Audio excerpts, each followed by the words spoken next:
Hello, everybody. Welcome to this talk on combining penetration testing with human insight. It's about realistic cybersecurity, ultimately. For those of you who don't know, before I dive in, let me just move myself a little bit out of the way so you can see. Yep. So I'm Anish Chauhan. I am the owner and director of Equilibrium, the CEO now. I'm really proud to say that we've now been trading since 2012, so almost 24 years we're coming up to.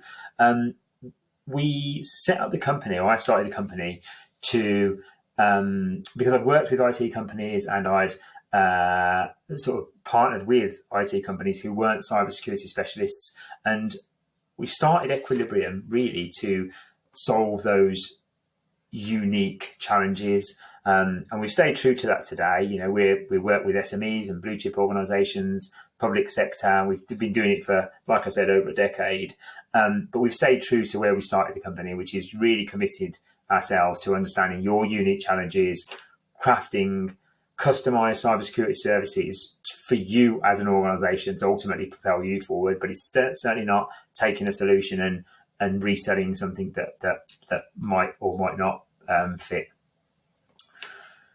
So the question I have then for you as part of this presentation is,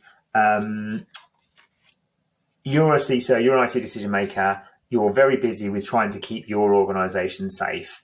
And so you might be having penetration tests being carried out on a regular basis. Is this giving you the full picture? That's the kind of, initial headline question, really. Cybersecurity is a very tech-led organization. It's a very tech-led industry, I should say. But it's not just about the tech and the flashing lights. It's so much more about the people than you might think. In most cases, real attackers don't just use software glitches and software vulnerabilities, etc. They use psychology. So here's a scenario that you might be familiar with. You're a senior person in an IT firm, or you know somebody who is. You've just come out of a meeting, and before you even went into the meeting, your to-do list was long enough to before you even went in, and you've come out.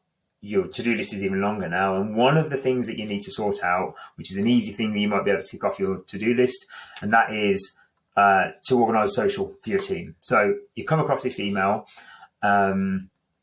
You know the company, Joe's Pizza Company exists. They're down the road from you. So this phishing email, as it is, doesn't raise any suspicion. And so in your state of mind where you're not particularly focused, you're perhaps a little bit stressed, you're not your astute self. You see the email, you click on the link. Before you know it, I don't need to tell you how it sort of plans out, but you've given away your password, your username, etc., and you're possibly given the ability to for a criminal threat actor to ultimately get hold of sensitive information in your organization. But here's a real world insight actually that we want to share with you. So it's not her real name, but Victoria was was IT lead in a large tech firm. Victoria was having annual pen tests done.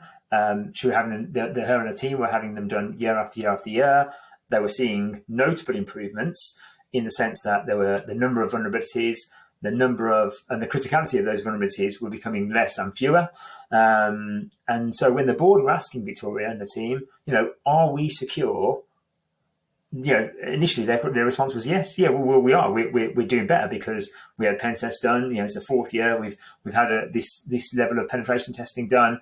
The number of vulnerabilities are becoming fewer. The criticality is reducing, and so we're in good shape. Now, it might sound like a cliche, but this was actually giving Victoria a bit of a sleepless night because the confidence she's given the board actually had cracks in it.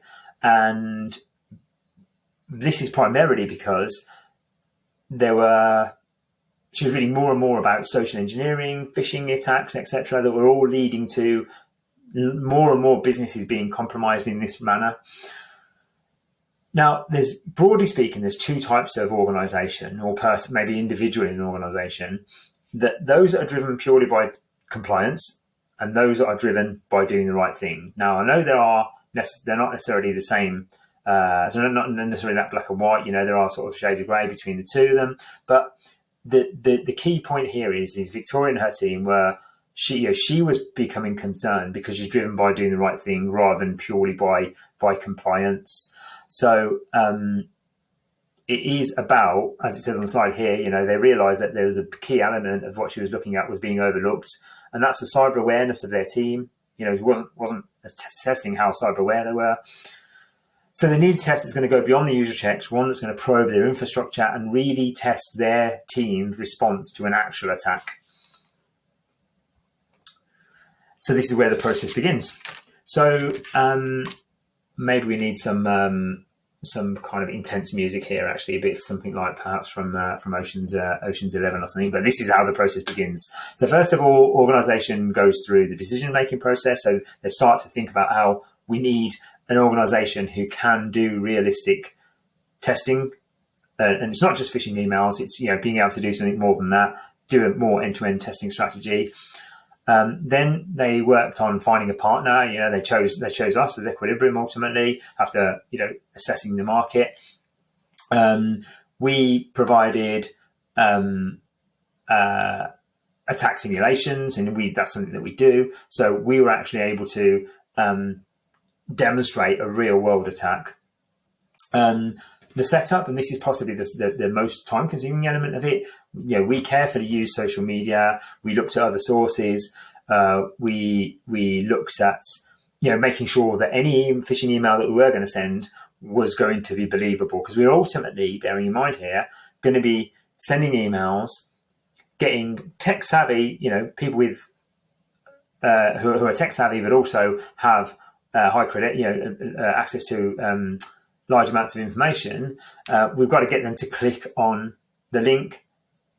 So first of all, see the email being valid, click on the link, and ultimately enter their details. So emails had to look believable. Then we get to number 4, where we started the attack. So as soon as the emails went out, we crafted them very, very carefully. As soon as they landed, it wasn't long before we had access to internal systems. The users had clicked on their links and to allow us access, and we were basically inside the internal network. And at this point, our testers were able to traverse the internal network. We were looking at where the critical data was held, and basically we were able to access it ultimately. But then we get to number 6, where the discovery part is actually where the biggest potential eyebrow raiser, if you want to call it that, in this scenario, was that all of their reporting tools, all of their alerting tools, none of it triggered a single email to suggest that some unauthorized access had gone, had basically occurred. So yeah, in this scenario, all of their alerting tools hadn't fired at all. So what was the outcome? Just move myself down again. So we were able to demonstrate security gaps, first of all, and we used a combination of the social engineering and the penetration testing. So it wasn't just having a regular pen test, and it wasn't just the social engineering and the phishing emails, because Victoria's company were doing that anyway. It was a combination of the two. So it wasn't just the email that compromised them, and it wasn't just a system vulnerability that allowed us to bypass MFA, by the way, which is how we gained access. It was a combination of the two. So it's the technical and the human vulnerabilities. So they were basically had to change tactics, find their hidden weaknesses, and those hidden weaknesses centered to some degree, certainly a larger degree than they thought, around their human element. So it doesn't just end with this scenario, unfortunately. The recent National Cybersecurity Centre reports suggest a really overwhelming number of 70% of cyber breaches is still due to phishing attacks. So that kind of underlines the point I made before, is it isn't just software vulnerability. It's just having a pen test that focus on that doesn't represent a real world attack. 70% of cyber breaches are due to phishing attacks. And if we look at some additional stats, so 50% of businesses, and charities are counted separately to businesses, by the way. So 50% of businesses and 32% of charities, they have experienced cyber security breach in the last year. But if we compare that to what's on the right-hand side, only 18% of businesses and the same percentage of charities have provided any form of staff training. So we're saying that 70% of attacks happen as a result of phishing, yet only 18% are providing any some form of staff training for cybersecurity in the last year. So this shows you what that imbalance is kind of looking like at the moment. So does your testing strategy look like this, where it's focused purely on penetration testing? Or does it look like this, where you're focusing on social engineering, you're focusing on phishing, you're carrying out a penetration test, you're looking at the weaknesses and how they can be exploited, and you're demonstrating whether a system can be compromised or not as an end-to-end activity, because that's what your full picture really needs to look like. If you're doing a tick box activity where you're focusing on just the penetration testing, focusing just on the strongest point, that's really not what an attacker's going to do. Ask yourself the question, are you driven by compliance, by ticking the box, focusing on the strongest bit, saying, yes, we've had a pen test done, we're all good? Or are you focused on doing the right things and ultimately keeping your organization secure?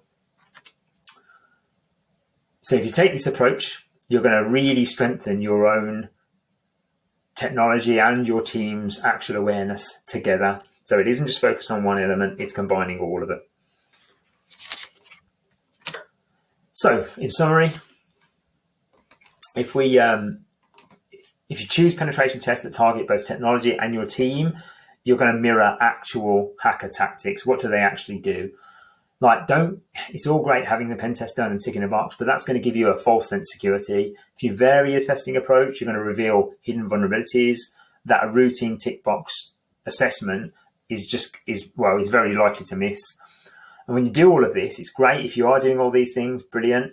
But a remediation plan that addresses technical flaws and awareness and gaps, and it's going to give you a really well-rounded protection against tactics that are used by real attackers. So hopefully that was useful. Contact details there if you need to get in touch. Otherwise, hope you enjoyed that. Have a great day.